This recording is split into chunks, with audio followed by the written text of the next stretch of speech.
Welcome to the Latin Wealth Podcast, a podcast dedicated to educating the Latino community about entrepreneurship, investing, and business.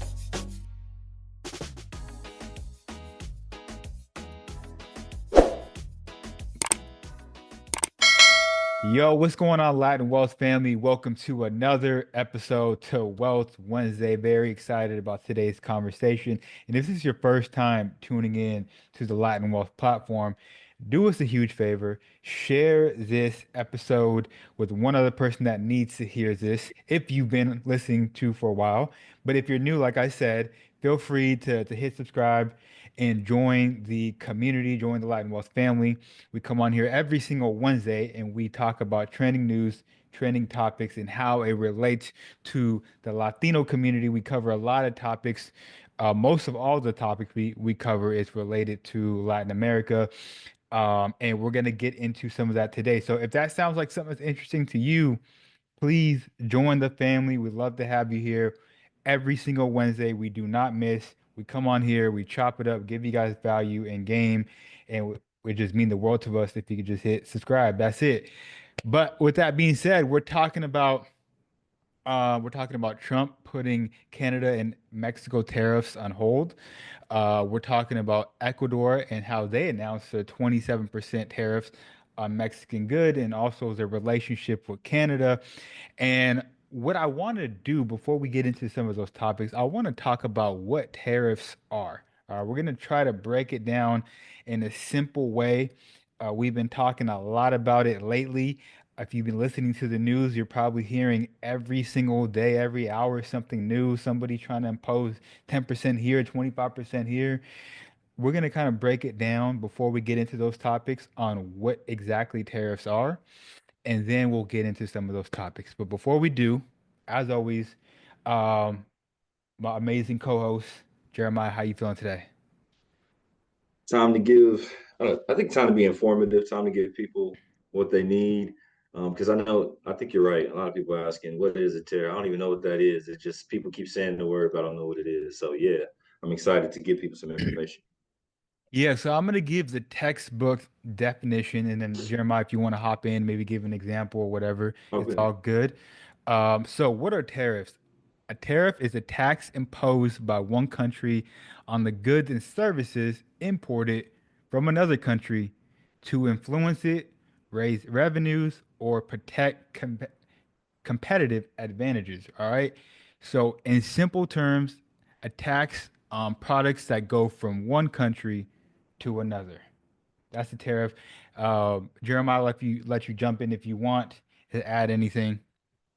No, I mean, super simple definition.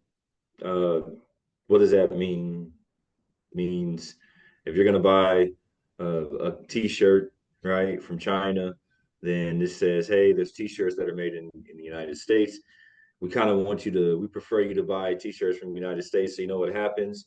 We're going to put a tariff on China for importing those t-shirts. Um, Mm, yeah, mhm. and we're going to get into, like, we probably need to get into the tariff Yeah, because yeah, yeah. it's some questions about, well, who pays for that increase or who pays for that tariff? I think a lot of people got that confused a little bit, but yeah, but that's an easy example, super easy. Easy example. Okay, so now taking a look at President Trump, why is he throwing the word tariffs around? Why is he so big on this? Why is he signing all the executive orders and whatnot? He argues that the tariffs will boost U.S. manufacturing, protect jobs, raise tax revenue, and grow the economy. This is what he's saying. And now, with that said, I want to play a quick video. The video is only about 2 minutes long of an interview. President Trump hopped out the plane, and the person that was interviewing him was asking a couple questions. Let me make sure that you guys can hear it. Share sound. Um, Boom. Okay, so I'm gonna play this real quick. If I can get to the right screen. Here we go. Boom. Okay, here we go. Let me know. Give me a thumbs up if you can hear it, Jeremiah. I'm gonna play it. We may have short term a little pain, and people understand that. But long term, the United States has been ripped off by virtually every country in the world. We have deficits with almost every country, not every country, but almost. And we're going to change it. It's been unfair. That's why we owe $36 trillion. I'm speaking with Prime Minister Trudeau tomorrow morning, and I'm also speaking with Mexico tomorrow morning. And I don't expect anything very dramatic. We put tariffs on. They owe us a lot of money, and I'm sure they're going to pay. They don't take our cars. They don't take our farm products. They take almost nothing. And we take everything from them. Millions of cars, tremendous amounts of food and farm products. So the UK is way out of line, and we'll see the UK, but European Union is really out of line. UK is out of line, but I'm sure that one, I think that one can be worked out. But the European Union it's an atrocity, what they've done. Secretary of State Rubio is in Panama right now, and we're talking about the Panama Canal. What they've done is terrible. They violated the agreement. They're not allowed to violate the agreement. China's running the Panama Canal. That was not given to China. That was given to Panama foolishly. But they violated the agreement, and we're going to take it back, or something very powerful is going to happen.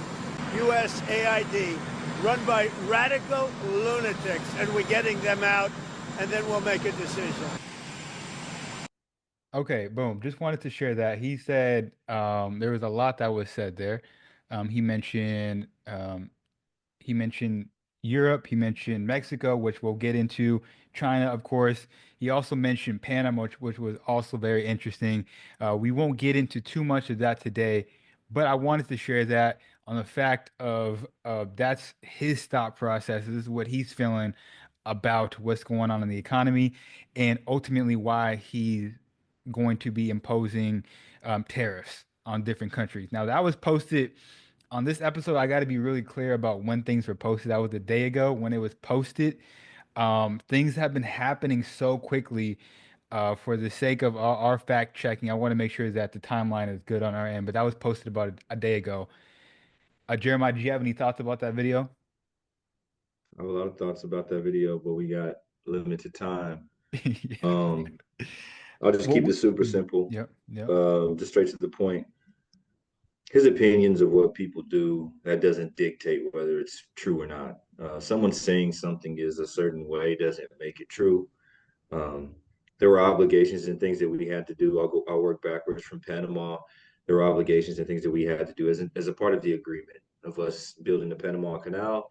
That agreement was met. If he feels foolishly, however, whatever, that's an opinion. That's not a fact. And honestly, if America was a little bit more lenient or able to work in diplomacy wise, it would probably have more control than China does. China is very diplomatic when it comes to their money, something we don't do very well. Then we back up, and he was talking about the European Union. We spoke about this maybe 2 or 3 shows ago when I told you the European Union just simply doesn't approve of Donald Trump. They don't approve of his methods. They don't approve of lack of diplomacy or alienation of your allies who have been side by side with you and trading and creating seamlessly the democratic world, right? The Western group of countries. They don't appreciate someone that's not willing to work with their allies, which I understand that. And then to Canada, he's saying that they take, he has to sit down with them to try to figure it out. Trudeau has the most leverage. He sends us, he makes up about 25% of the oil that we use in this country, especially for the East Coast, New York City in particular, right? Chicago, Detroit, very major metropolitan areas that he can just turn the lights out on. Canada's got an immense amount of leverage that they can utilize. And a lot of people don't want to talk about it. Trump had to yield. That's not a choice. It is what it is. And I know people, I got it, but he had to yield. He had to. That was inevitable. So that's what I had to say about that. That we'll go deeper if we have to, but yeah, that's it. Yeah. So I wanted to show that to give some perspective, but I also want to, again, before we get into the article, I want to break down what's happening with China and Canada. It's going to be quick. China, a 10% charge on all goods imported from China to the United States took effect on February 4th. In response, China said it will implement a 15% tariff on U.S. coal and liquefied natural gas products from February 10th. Crude oil, machinery, and large engine cars will see a 10% tariff. All right. That's in China. Specifically in Canada, the Canadian Prime Minister said that Trump's proposed tariff on 25% of Canadian goods were set to begin on Tuesday, but were paused for at least 30 days while we work things while we work together, while we work things out. That was said by the Prime Minister. And now moving into Mexico, um, basically the same thing is happening. Trump talked to Mexican President Claudia Sheinbaum and agreed to put planned tariffs on Mexico on hold for months. This was on February 3rd.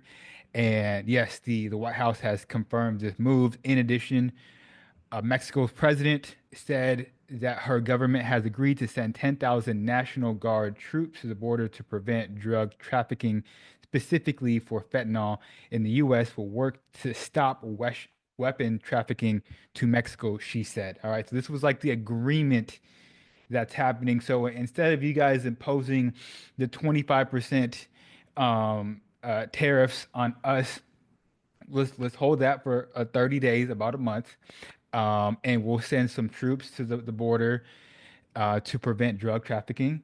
In the meantime, we're going to try to work out a deal where either we lower that percentage or we don't impose any tariffs at all. All right, and just a thought on the so back in 2019, Mexico's government agreed to send 15,000 soldiers to its northern front to avoid tariffs from the first Trump administration. So this is not the first time this has happened.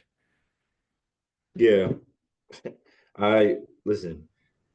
Canada probably has the most leverage, but then at the same time, Mexico is our greatest importer, right? We import more actual products from Mexico than we do from China now. So, we spoke on that a couple of shows back or Hmm. whatever. But if you're totally looking at it, the North American Free Trade Association, NAFTA, right, which was supposed to involve Canada and Mexico, that was the agreement. And I don't, it's weird. It's kind of strange that we're the people that come in and say, "Hey, we're not doing that anymore," and I don't know. It seems like we're avoiding a relationship or something that we established that's been good for all three of us, right? In North America as being neighbors, geographically. And then I also think like so with Mexico and them sending troops to the border to obviously, right, you want to stop drugs and things like that. But on our side, if you notice, we'll try, right? We didn't give actual like what we were going to do to try to keep the weapons from coming Right, from right, right. America, because that's the thing. The cartels are only as powerful as the weapons that go down to them, rocket launchers, all the stuff. All that stuff is constructed actually United States. And so I don't think a lot of people really sit and think about that. They only think about the drugs and the rapists and all this stuff that they say, but you're not thinking about what the United States is doing to Mexico Hmm. when you send tons of arms and ammunition to Mexico, right? We never think about that. So shouldn't they have someone over here that's preventing the same way we try to block people from coming in? Hmm. Maybe they should block us from coming in or being able to travel the right. I'm just saying because if it's going both ways. It's not Two-way just a road, one yeah. way street. So Yeah, yeah. um, it's 100%. it's a lot to consider, man. This It's a is lot. I remember when we talked about what it would look like if Trump won and what that would look like. This is exactly what I thought it would look like. No diplomacy, just and I think he postured and then they came back with what they were going to do Hmm. and he yielded. And that's a Hmm. fact. Yeah. Because regardless of what you say about either country, you need both of them. Like a lot. So here we are. It's getting interesting. It's getting very interesting. And here we are with this graph literally breaking down what Jeremiah just said. Mexico, China, and Canada, top countries for U.S. imports. You can see Mexico has it's purple if you're listening, has about 15.6% of the chunk. Then it goes down to China at 13.5%. Canada 12.6%, and then you got Germany and Japan, and then assuming there's probably a line in here that's not considered, or others are here. This whole other section is others. I didn't Mhm. even realize it said others right there. But yeah, most of it is coming from Mexico, 15.6%. That's a huge amount. And that's so in our thought process of us, our superiority as America, right? Because we're superior to everyone. That's what we believe. I don't think we stop and actually look at numbers. And this is what we're welcoming people to do. And this is why we have our show, because what we're bringing you is just a factual basis. And Hmm. you say, hey, here's the statements that are made, but here's the actual numbers and the things that are transpiring. You take that information and you deduce whatever it is that you Yeah, want to deduce, right? You figure out whatever it was that you want to figure out, but these are just the numbers of what actually is occurring. This 100%. is good. Yeah, Yeah, so this is more good. numbers to break down, just to show you guys specifically what this looks like, what's going on, who's affected, what's affected. This is again, if you're listening, I would encourage you to finish the episode, listen to it absolutely, but then go back to YouTube and watch kind of what we're putting up. Trump's tariffs, what products will be effective? Key items imported from the U.S., from Mexico, key items imported to the US from Mexico, China, and Canada in 2024. Okay, so again, we got Mexico in purple, China in blue, Canada in green, and then we got the gray area, which is others. Delivery trucks is the first thing on. We don't have to go through each one, but delivery trucks is the first one. 78% coming from Mexico, 15% coming from Canada, 7% coming from other countries. We can go down to computers, 34% coming from Mexico, 26% coming from China. Telephones, 9% from Mexico, 45% from China, 45% from other countries. And then a big one for Canada, as Jeremiah mentioned early on in the episode, crude oil, 7% from Mexico, 58% from Canada, 34% from other countries. Just by the numbers. I mean, if you look at stuff that's obviously different levels of logistics, right? Different levels of services, but all of these are things that you need to essentially run a country, right? The infrastructure of a company. Electric batteries now, obviously, as we start to get away from gas-powered vehicles, you start to move deeper into the electric batteries. That's China, right? And Mm, then the oil, we talked about that. Crude petroleum is coming from Canada, as well as refined petroleum. That's a very big percentage as well. Broadcasting equipment for the media, which you need for getting out news, right? yep, yep, yep, Telephones, that's coming from China. So look, these are all things that you need. Insulated wire, which is like fiber optics, things like yep. that you need to the infrastructure of your networks, right? For you to do all the what you guys are watching right now or listening to right now, right? So all of this stuff is what's needed to actually run your country. And strangely enough, the majority of it is coming from other countries. It's not coming from us. Yeah, Now, I yeah, heard what Trump said as far as bringing manufacturing back to America. We addressed that. Let's be honest. Here's the thing. Companies pay very little taxes. Okay. They figured out the tax loophole and all that, right? So they don't pay very many taxes. Tesla, on average, for the past 3 years, has paid 0.4% tax. Okay. Now, if that trickled down to the salaries of the people that worked in these companies, then yes, more people would stay, right? And things would be good. They have client retention. But for that exact reason, this is why most companies have outsourced and put manufacturing yeah, in other countries because you can pay people less to do the same job, right? You have to pay hmm, American citizens. And so they're not doing that. So what does that say? What it says is that although the president may say that manufacturing will come back, number one, it's not going to because it doesn't benefit the company's bottom line. Number two, number two, yep, one of the biggest issues that these people have is if you're working in manufacturing of like cars, things like that, the raw materials still come from China and other countries. So you still have to, they're still right. It's not coming from America. And so all these things are interplayed and you have to sit and think about it geographically and from a government standpoint.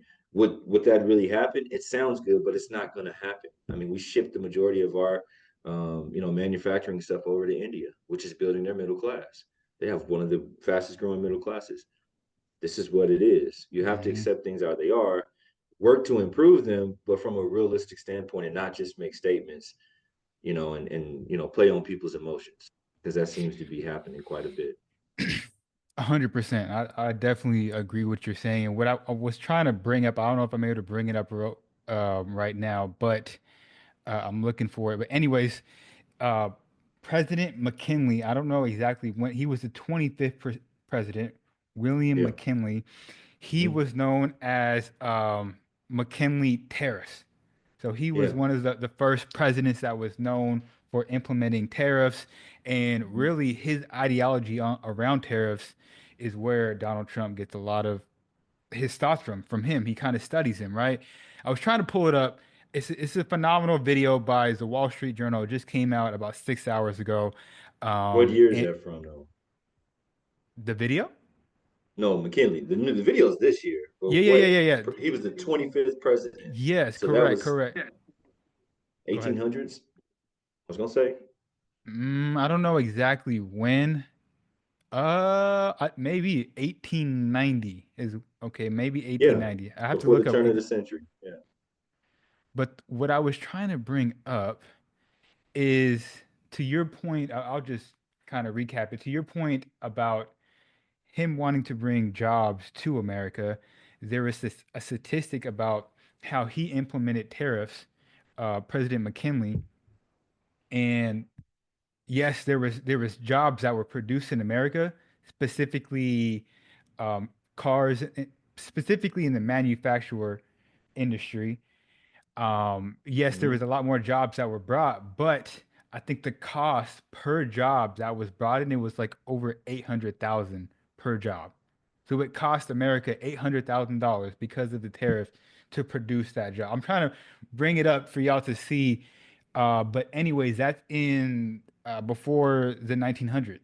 So you can just imagine how much that trickle down effect that it would cost to bring a lot of these jobs that we outsource from other countries into America.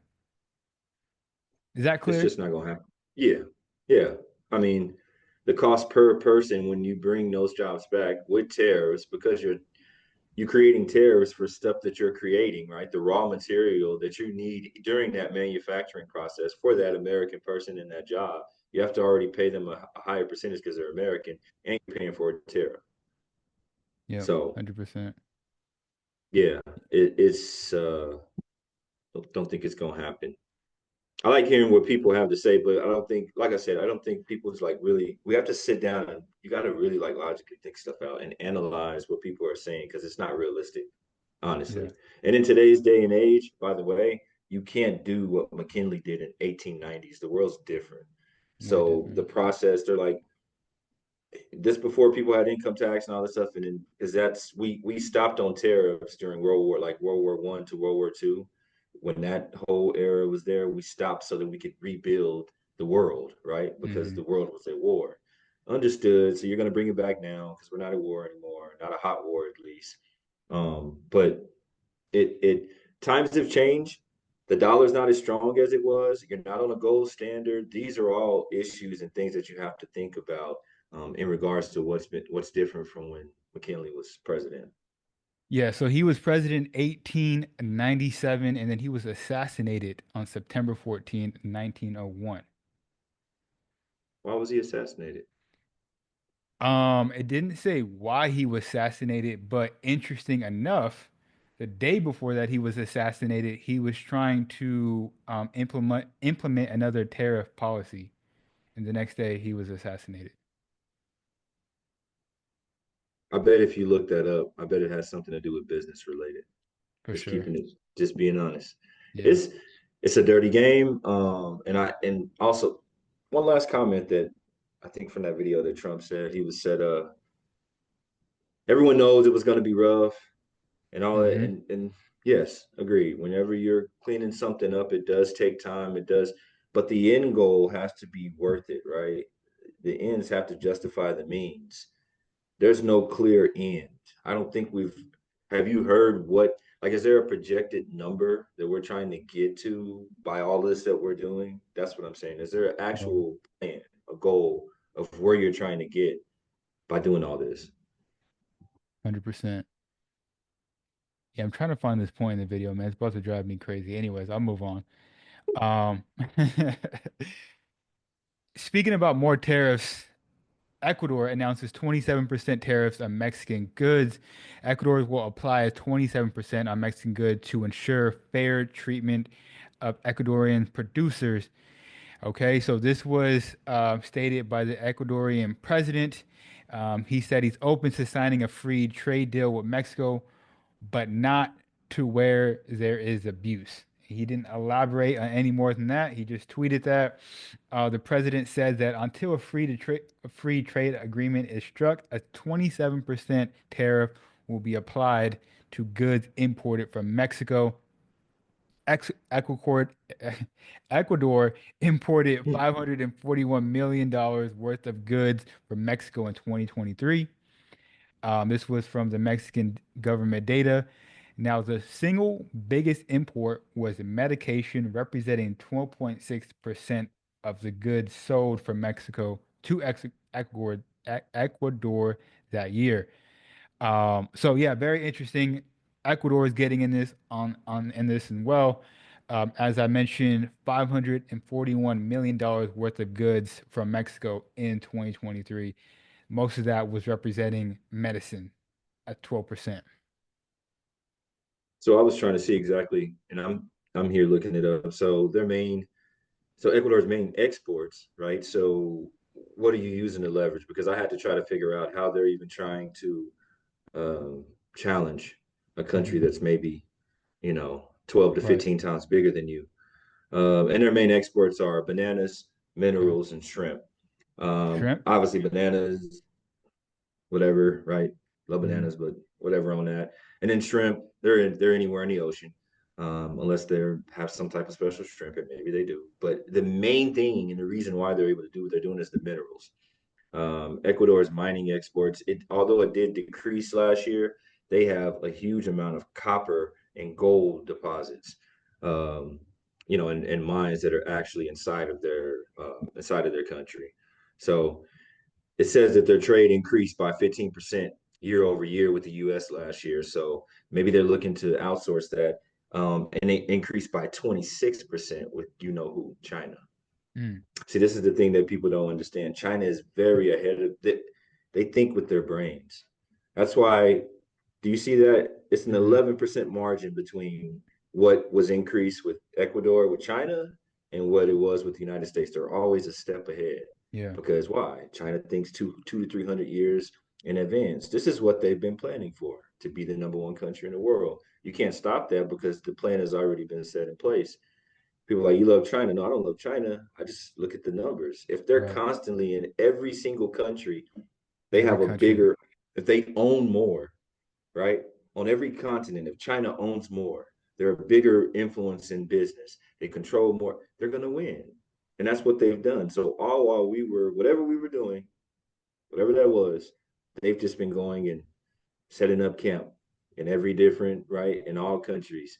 And then they hit the domino and let the dominoes fall. So I wanted to say that because I saw those numbers and I was like, dang, they increased by 11% more, increased their gold and their copper deposit or mineral trade with China than they did with the United States.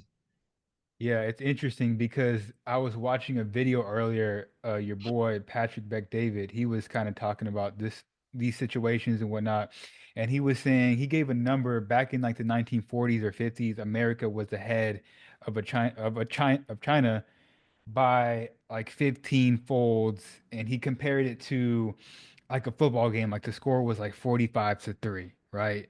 Yeah, Back in the yeah, 40s, 50s, and whatnot. yeah, And now he compares it to like the score is 50-48, China. yeah. Like we haven't made He's too much. This is the words that came out of his mouth, by the way. he's But interesting being analysis he's being analogy. nice. Yeah, he He's is. being nice. He's being nice. It's not even that close, honestly. But And he's that, being nice yeah, because he's supportive of of our new president. Yeah. of United States, of Yeah. course, yeah. But let's be honest, it ain't even that close. China blew past us, and it wasn't even. yes, it's in the way that they handle people. They're very like, although you're like, oh, they're communistic and they're a communist country, they're very diplomatic. By the way, guys, if you don't know, their economic system is capital.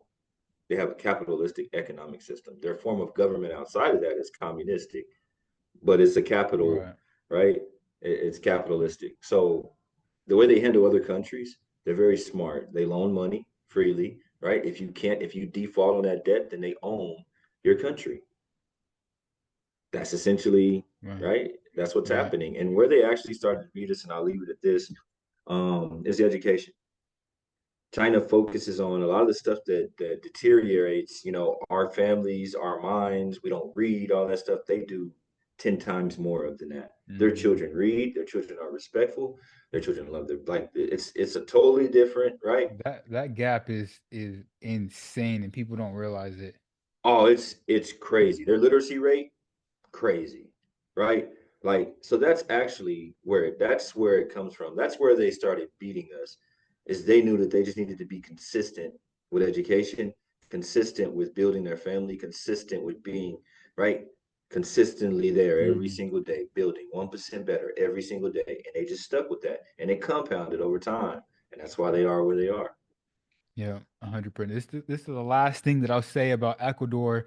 They also finalized a new deal with Canada. So bringing back to Good the deal. conversation about like we're talking about Mexico, Canada, China, but they all tie into together, right? So um, Ecuador's president, his name is Daniel Noboa. He said on social media that they have finalized a new deal, and the government expects the trade deal to promote local job growth from sectors including flowers, canned tuna, textiles, and auto parts, and among others, according to his statement. So, another country that is looking to get ahead and do deals and business with other countries if they can't get it done with maybe like a Mexico or a United States. Feel like these countries, we talked about them hitting up Bukele. Somebody's doing something because you're Yeah. starting to see the Latin American countries, right? They're starting to realize You the didn't re see this much movement within like nah, even when we started the show.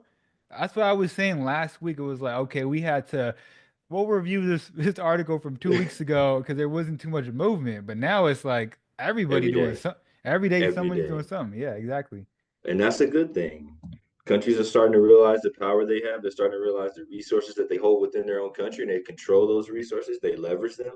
I'm happy. I like Yeah, that. I like that Latin American countries are starting to hold their own and stand up and say, no, no, no, you can't do that. I don't care. You're the United States. You're not Mexico. I know you guys are whatever, but you're going to respect us, and yeah, I respect that. I he appreciate that. respected. And he's Daniel Noboa. He's only 35 or 36. Country's youngest president. This is, but okay, he's a millennial. I've said this 100. We talked about this as well. Listen, millennials are different. They think very different. We think differently, Right. right? We're willing to use this instead of these. Hmm. We'll do this if that's what you want, but really we'd Right. rather just outthink you. And I think that like Trump being a baby boomer and that generation, because they still run America, right? But they're dying out. No disrespect to them, but they're old and they're Yeah. passing away. When that group, forgive me, but when they move out of the way, it's going to be a Yeah. different era. You'll see a different form of government in the United States because I think our age, maybe not all of us, but I think a lot of us are kind of tired of the bully Yeah. and the fight and the violence. And I think we kind of just, and yeah, well, that's the only way you control it. No, it's not. But I'm not saying it's going to be a utopia, obviously not. But I think as we start to get more people of that age and we're a little bit more idealistic, we'll start to work with each other and understand how we can help each other out. I think that's a big piece of it. We're like the US is still run by baby boomers. All the Congress, like a lot of the congressmen and senators and all that, like they're Yeah. all older. So they have old ideas and they have old ways that they think that, things are done and it should change, No, hopefully. it, And, it and it will. definitely it definitely will change, and I think you see it with people. A lot of people in America now, they're losing their trust with the American system, the American government, Yeah. even the traditional American news media. Like where's the new news media? Where's the new platforms that people are going to and putting their 100%. trust in? So Yeah. I agree I with think that. Al Jazeera grew quite a bit over these past 4 or 5 years because people just wanted something that was, you Yeah. know, and what is it, routers? People wanted something that wasn't Mhm. right or left. Like, I Right. just want the news. Can you just tell me what happened? I'll determine what it was. So for 100%. sure. 100%. Look, if you guys enjoyed this episode, learned anything in this episode, it would mean the world to us if you could share this with one other person that needs to be up to date on this information and really needs to be tapped in to the Latin Wealth platform. And look, we appreciate you guys. We appreciate all the new subscribers and followers. Most definitely. It don't matter where you guys are from. Or it really don't matter what you guys say about us or you agree with us or not. Like we have love for everybody. We For would sure. love to hear your thoughts and comments in the section down below. And as always, it's Latin Wealth Family. We'll catch you guys next week. Peace.